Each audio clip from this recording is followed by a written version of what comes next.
Let's start on Subscribestar, where Huge Sinker asks, is quantum computing a threat to cryptocurrencies? Short answer, no. Longer answer, maybe.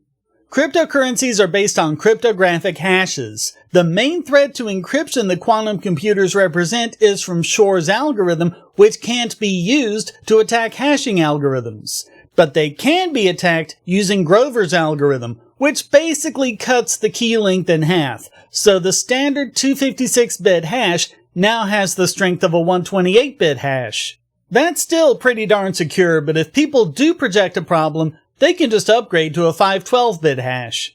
If there's a threat to anything, it's the signing algorithms, most of which are attackable by Shor's algorithm. But that's only the case on new transactions. If this becomes a threat, just upgrade the algorithm and put a chain lock to make sure the previous entries up to that point can't be changed. So if it does become a problem, it's easily solved by active developers. But it may not even be a problem. There's a fundamental problem with quantum computers in that qubits can be destroyed by thermal or EM noise. No matter how well you shield it, it's bound to happen. So you have to put every single qubit into superposition and then read it before even a single qubit can be destroyed. That gets progressively more difficult the more qubits you have. Some experts don't think we'll be able to get anywhere near 256 qubits for that reason. There's just no way in this universe to have them in superposition long enough to be read without at least one qubit being destroyed. But with cryptography, you don't take chances. You assume the worst is coming and prepare for it. So the search has been on for post-quantum algorithms. These are algorithms that can run on classical computers but be resistant to quantum attacks. NIST has just announced 4 selections to become part of their post-quantum cryptographic standards. Although the standards themselves aren't expected to be finalized for another 2 years, these particular selections are final and should be considered part of the secure standard. Secretary of Commerce Gina Raimondo said, quote, "Today's announcement is an important milestone in securing our sensitive data against the possibility of future cyber attacks from quantum computers.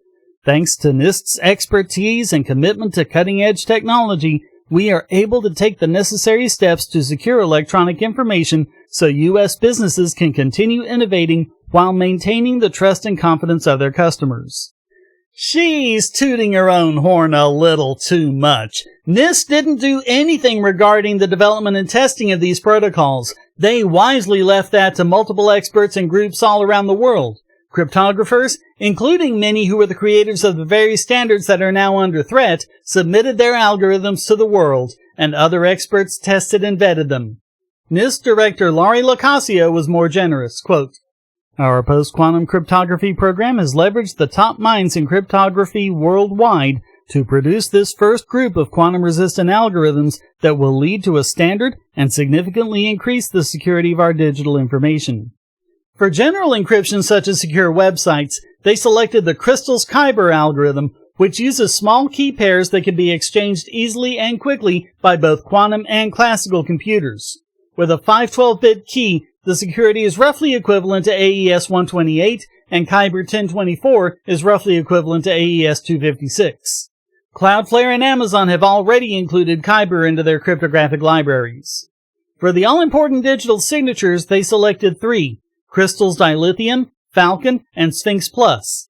Dilithium is the primary recommendation, being fast and efficient, with Falcon available for applications that need smaller signatures. Sphinx Plus is slower and larger, but it's based on a different mathematical principle and might be an option if flaws are found in the others. IBM has already included Dilithium for its secure tape backup systems. Of course, other standards can include their own algos. OpenSSH, one of the most widely used remote access tools in the world, incorporated NTRU Prime. NTRU was a NIST finalist. The current recommendation is a hybrid mode where 2 signatures, one with a post-quantum algo like Dilithium, and one with strong classical protections like ED 25519, so that if there is anything about the post-quantum algo that makes it less secure on a classical machine, you're still protected.